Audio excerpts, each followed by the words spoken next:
Okay, welcome back. My name is Ethan Krause. I'm a sophomore here at Tufts, and I'm going to be introducing the second half of our panel, which focuses on the Southern Caucasus. We're going to start with Dr. Julie George, who's joining us from Queen's University, and she's going to be speaking about ethnic minorities, particularly in Georgia and the Southern Caucasus. Thank you. So I'm very thrilled to be invited, and thank you so much. Thank you so much, Ben, for myself. I guess that's the point. For inviting me, I really appreciate it. It's an honor to be here. This group here, very well known, and the previous panel I enjoyed a great deal, and I learned quite a bit. So thank you so much for inviting me and giving me the opportunity. My comments today are, I was asked to talk about ethnicity and minority politics in all of the South Caucasus, and I'm going to violate that. Primarily, talk mostly about ethnic politics in Georgia, but I will give some voice to the extraordinary ethnic diversity in the Caucasus. So this is an ethnic map of the Caucasus from the 1990s. I'm not doing anything, sorry. Just. He's not doing anything. Probably taken from the 1989 Soviet census, which was the census at the time. But you can see a sense to which there's extraordinary ethnic diversity in the Caucasus, which is known in the northern and southern Caucasus altogether, which is known as one of the most diverse places in the world. But largely that's, oddly enough, in the North Caucasus. The Southern Caucasus, especially with movements of populations and migration in the last 20 years due to wars and economic concerns, has become more and more, the countries have become less and less diverse. So to talk about minority politics in the Caucasus, in the Southern Caucasus, is really to examine a number of different sorts of, you can examine it from a number of different angles. So I'm going to talk a little bit about the angles. I'm going to talk a little bit about what it's like to be an ethnic minority, kind of everyday politics in Georgia, to kind of give you a sense of how ethnic minorities that have remained are being integrated into politics in any meaningful way. My first category really to examine is to talk about existential politics. And these are the politics of the wars and of the frozen conflicts, which got a lot of voice in the first panel, and I will talk about them less. I'm happy to take any questions on any of the conflicts. I have particular expertise in the Caucasus in Georgia and South Ossetia and Abkhazia, less so Nagorno-Karabakh, but nonetheless I've written on all three of these conflicts. But for existential politics, these are countries that have been riven by territorial wars, that have an ethnic tinge to them. That is, that they are fought over territory, they have been fought over territory on behalf of particular ethnic groups, or by with political issues being voiced by particular ethnic groups. And so hence in the kind of common vernacular, they've been referred to as ethnic conflicts. There's a great deal of distinction, of course, and discussion as to whether these are truly ethnic conflicts and not conflicts of political, economic, or territorial nature. But nonetheless, they have ethnic contours. So here in the northern part, you can see Abkhazia in the northern part of Georgia, the South Ossetia being carved out of the center part of Georgia, and then Nagorno-Karabakh here,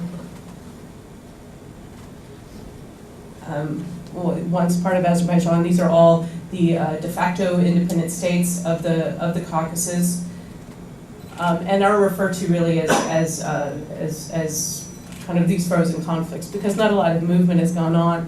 If we talk about existential politics, I call them existential because it refers to the very existence of the state, right, with a territorial boundary where there is a monopoly of the legitimate use of force.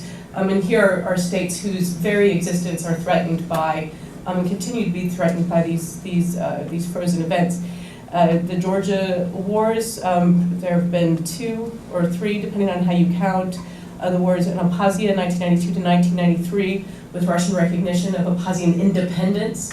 Unlike Crimea, it is not part of Russia. Abkhazia has been identified as independent by the Russian Federation, with that recognition coming in 2008. And in South Ossetia, 2 wars, again one in the early 1990s, and then another in 2008, which also precipitated the Russian recognition of South Ossetia. In Nagorno-Karabakh, this war started earlier in 1988, lasted until about 1994. Here there's been no official recognition, except from Abkhazia, South Ossetia have recognized the independence of Nagorno-Karabakh. But for any of these conflicts, there is no political resolution. That is, that there has been no ending event, no peace treaty signed that finally resolved the actual essence of the states or of those territories, where they belong, and who gets to have them.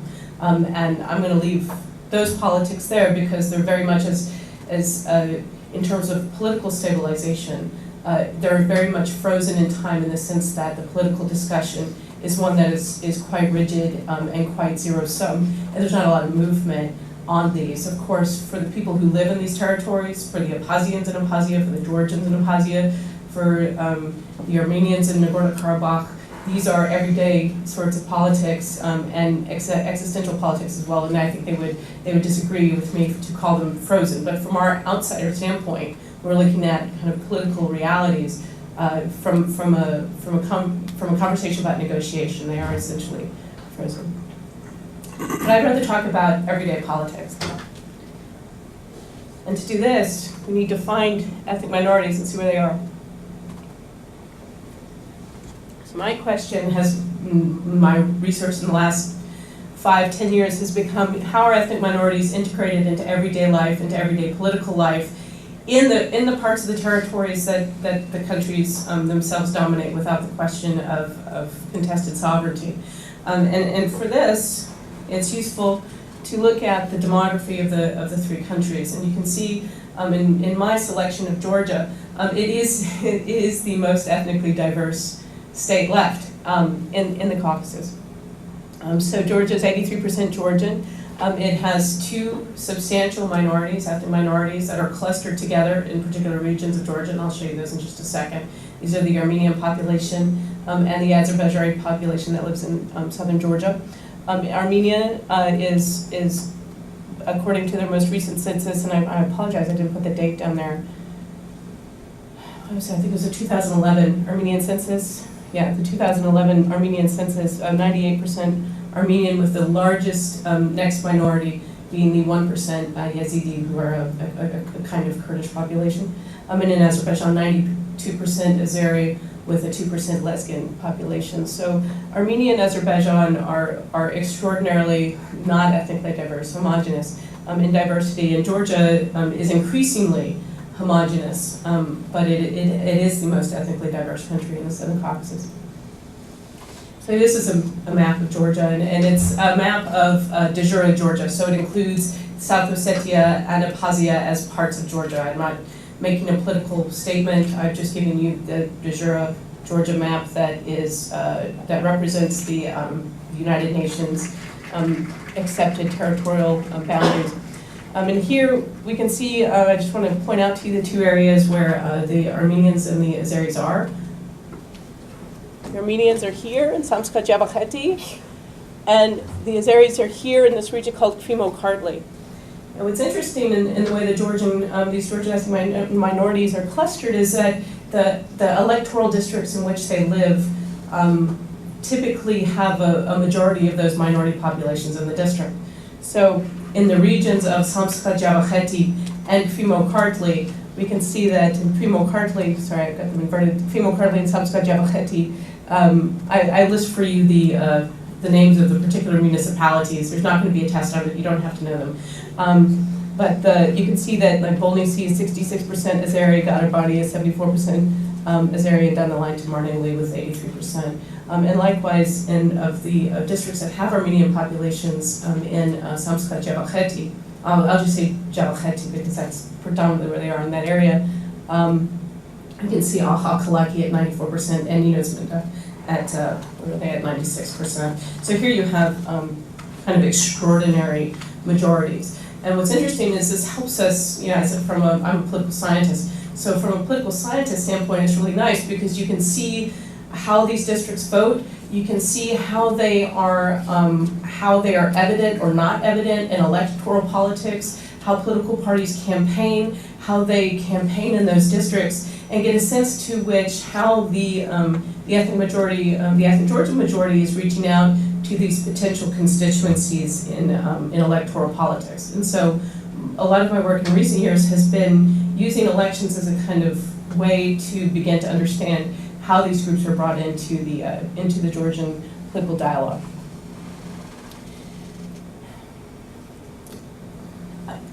there have been about 4 eras of Georgian governance, and there's going to be quibbles about this. And I use it just kind of as a scattershot, especially when it refers to how politics works inside the system. The first era is the Gamsa-Kurdi era, 1991, 1992, which was marked by civil war and a great deal of unrest, and really kind of the growing pains of a country trying to build and consolidate power, and failing to consolidate power. The second era is the Shevardnadze era, which lasted from 1992 to his ouster and resignation in 2003 with the Rose Revolution, the very famous Rose Revolution. And this is a time period where politics were largely consolidated in Georgia, and where many of the center's ability to consolidate authority and to push its authority into the other parts of Georgia, into the regional, the periphery of Georgia, both ethnic minority and non-ethnic minority, were really solidified.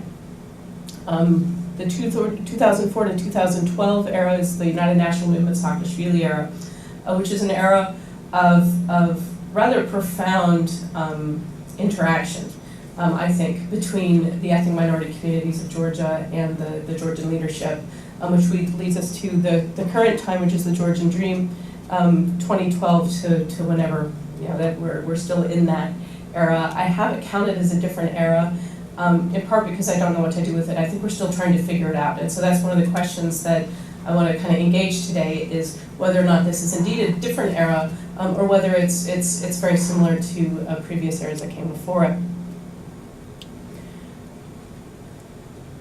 I'm not going to say much about the Gamsa-Kurdi era, in part because it's so short, and the other part because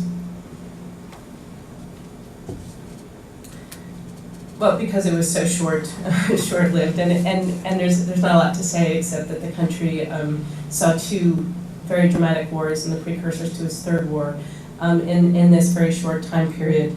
Suffice it to say, by the time that Shevardnadze came to power in 1992 and really began to consolidate power in 1995 into 1997, was a time period of extraordinary authoritarian governance that is kind of textbook in terms of how a leader comes into a fragmented state and essentially buys off different regions and buys off different regional leaders in order to unite them under one territorial framework and in one territorial structure, and then govern.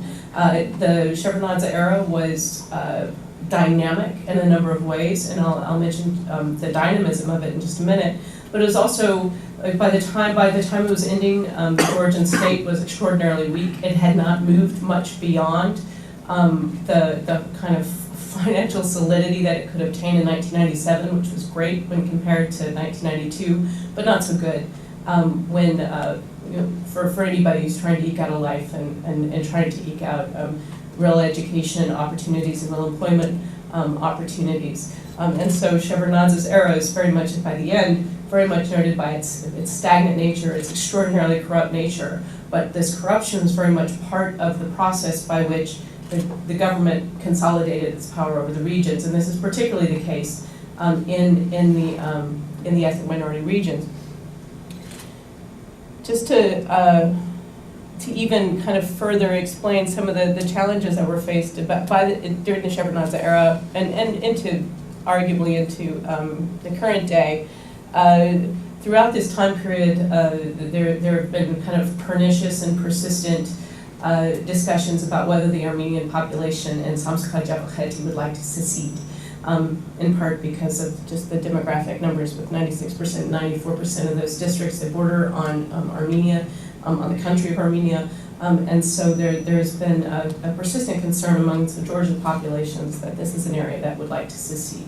Coming from the histories of South Ossetia, of course, and Abkhazia, the Georgian population is very sensitive to any sort of threat of secession or any sort of thought that secession could occur. And so very much the politics of Georgian interacting with ethnic minorities, because Armenians are such a large community in Georgia, is really the conversation about avoiding the secessionary effort in Javakheti. But what's also very interesting if you follow Georgian elections is that moving into the end of the end of the 20th century into the beginning of the 21st century, the electoral districts that had the highest electoral turnout, and the highest support for the ruling party in Georgia were the Armenian and Azeri districts. So if you look at my chart here, you can see in 1995 this was not such a case, and this was before Shevardnadze consolidated power. And around the same time as consolidating power, so you see the enclave turnout is not in parentheses. So you see 73%, or the enclave, yeah. So 73% of the enclave populations voted, or were recorded to have voted. Whether or not they actually voted is another question, but they were recorded to have voted. So 73 in 1995 versus a national average of 68%. In 1999, we can see that number going up to 79%, almost 80%, while the national number stays stable. To the 2000 presidential election for Shevardnadze, which Shevardnadze won this election, 93% turnout, which is rather extraordinary and literally unbelievable. And you can see the national numbers in parentheses where you don't have the same kind of push. Likewise, the second column shows the support for the ruling party, the party of power at the time, which was Shevardnadze's CUG party, the Citizens Union of Georgia. And so you see the enclave support in 1995 being fairly middling, right, 47%, under half, which compared to the national number of 25%, it was a multi-party system. So we shouldn't be expecting majorities here. But you can see that it's sort of extraordinary and above what you might expect. And then we just see that increase of support, extraordinary increase of support in the subsequent elections. The 1999 parliamentary election at 69%, to the 2000 presidential election, 94%, which was, again, literally unbelievable. And there were, of course, as I've mentioned here, allegations of fraud. If you have any questions about the fraudulence of Georgian elections, from 1992 to 2013, I have some slides at the back of the thing, but I'm not going to go into it now. I can tell you a little bit more about the fraud if you want. Which leads us to the UNM era. And in that era, this was an era with rather mixed results for the ethnic minority communities. On one hand, there's extraordinary outreach. Unlike the CUG party, which didn't do a lot of campaigning, they didn't do a lot of outreach to the constituents, the UNM was very active in outreach and in creating linkages for their party inside these particular district areas. The photo actually that you see here is Mikhail Saakashvili, the president of Georgia. I took this picture through a window of the United National Movement's office in the capital city, the capital area of Ahal Kalaki. The capital city is called Ahal Kalaki. And this is, it's in Armenian. Number 5 is the number of his party. And here actually with UNM, with this era, you actually see a systematic process of outreach to these communities that you really didn't see before, an institutional sort of thing. Now, there are limits to it. The reason why this picture is so bad is that the office was closed and I had to take it through a window. And so we're talking about an interesting layer of outreach, an interesting new process of institutionalization of constituency building in Georgia, and a direct reach out to the Azeri and the Armenian populations of Georgia. But nonetheless, the effects of the Saakashvili administration and the reforms of the United National Movement, or the policy changes of the United National Movement, did have poor effects on the regions. The UNM very much wanted to close down the Russian bases that were funding and employing much of Ahal Kalaki and Ninotsminda, which were very, very poor areas, and Java Kheti, which the Armenians live. And they were successful in doing so. To the of course, it hurt the employment of the Armenian community there because they relied on those bases for funds.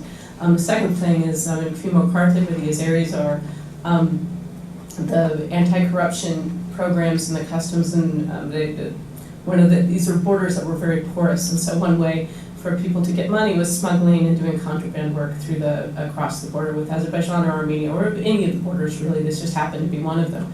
And those border crossings and smuggling opportunities were shut down, and that disproportionately, of course, hurt the Azeri community, which was moving goods across the border. On the other hand, there's a great deal of road development. There were efforts for education and civil society, but the actual integration of the communities was mixed. You had a lot of outreach, but you also had a lot of failures. These failures were actually brought to a head in the 2008 war with Russia, and the Georgians, of course, referred to it as the 2008 war with Russia.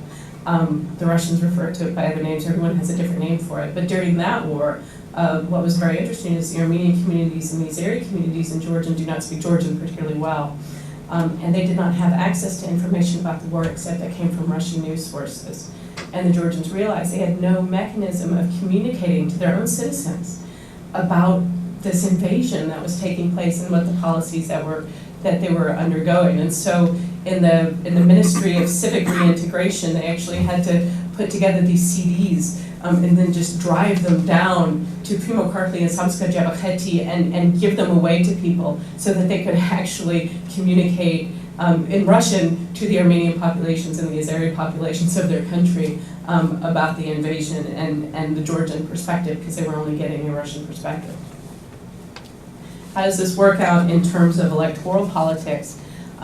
Here, this is a slide that maps the electoral turnout in Georgian elections from the 2000, from the height of the 2000 presidential election, which is when it's at its very height, to the most recent election in 2013. And you can see that the enclave votes, the enclave turnouts are in blue, and the overall, the national number is in red. And so you can see extraordinary enclave vote turnout in 2000 and diminishing over time, so much so that in the most recent election, in the 2013 election, the electoral turnout is 36%, which is very, very, very low. It's unprecedentedly low in the Georgian case. And you can see these elections, it's kind of hard to see. So this is Saakashvili's first, this is the first parliamentary election after the Rose Revolution. This is Saakashvili's election. You know he's at Tufts now, right? Okay. And then this is his second presidential election. So here he's elected at, the turnout is 80% in the enclaves and 65% nationwide. And then slightly less turnout in 2008, presidential, then the parliamentary election in 2008, and then the parliamentary election in 2012, which is the most recent parliamentary election. And then you see just for the enclaves, you see that the national is moving, but the enclave vote is just going down, which could indicate disaffectation with politics, or perhaps not knowing what to do, or really for whom to vote. Because elections serve as a way to show loyalty as much as what one might prefer in politics, especially in not fully democratic regimes. And here we have the party of power vote share across the board. So the blue line, again, is the enclave vote. And you can see they typically reward the party of power, whichever party is ruling at the time. And so I've got them listed, you know, which party is which. But you can also see here a decline in the most recent two elections, in the 2012 and the 2013 elections, of votes inside the from the enclave regions, which indicates another shift. It could indicate a shift. But basically, it would be very interesting to see what happens in the next two electoral cycles to see if those numbers go up or down, and that will tell us a great deal about the extent to which these groups are incorporated into electoral politics in Georgia. So elections in Georgia have been a way to show loyalty either through the Commission of Electoral Fraud or through just a mechanism of showing the kind of ruling leadership who is supported by whom. Now that's a common framing in an authoritarian regime that has fixed elections, but that doesn't have fully democratic elections. Is that elections may reflect what the people, what the population on the ground wants, or what their leaders wants the central government to hear, and what they want them to reward. But in countries like Georgia, which is not fully authoritarian, it could also represent a constituency. It could also represent politics of accountability. And for political scientists, it's very hard to discern one or the other. From my standpoint, when I'm looking at the caucuses, I think that Georgia is the best case for figuring out how those actually work. And the mechanisms, this use of elections is one mechanism in order to understand it better. I found it very interesting that after the Georgian Dream in this new era won their election in 2012 and then in 2013, their election was a parliamentary election. Georgia has a divided system. It has some of them are majoritarian seats that choose one person per district. Those people can't really change much.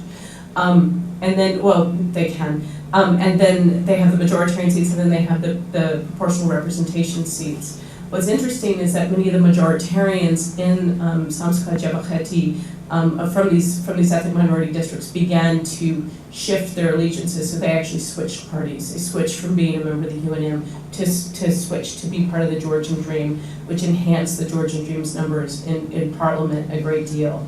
But there's also very interesting, and that indicates a politics of co-optation and loyalty. That indicates that they want to be on the winning side, whatever that winning side is. Before it was UNM, and now it's GD, and so now they're shifting over to GD. But what's also interesting is it sparked a very public and transparent a very transparent conversation in those regions, where many of the Armenian MPs and the local leaders say, well, you know, we can be in opposition, it's okay. And they're actually trying to figure it out. And so there are examples of MPs who've switched over their allegiance saying, well, it would be very inappropriate for us to be members of the opposition because that means we're against the state. And then you have people who are policymakers in high positions of authority saying, no, that doesn't make any sense. That's not how democracy works. We can actually be in an opposition. And so it seems to me that this is a moment in time where there's a great deal of indecision inside these regions about what it means to be an ethnic minority in Georgia and what it means to be in opposition. And how that affects their indications of loyalty to the state. So basically, the next election cycle, you guys should all be reading the news because it's going to be awesome for Georgia. And you'll find I'll be writing in the monkey cage, so look it up, and you'll see me in the monkey cage talking about what this means for ethnic minorities in Georgia. Because the next round of elections is going to be what really sets the stage for us knowing whether we're in a new cycle of a new era in the Georgian Dream, in a new era of Georgian politics, or whether we're in an era of Georgian politics that actually means that there's accountable, transparent, or there's an opportunity for accountable and transparent governance. One does not want to be too optimistic. Thank you.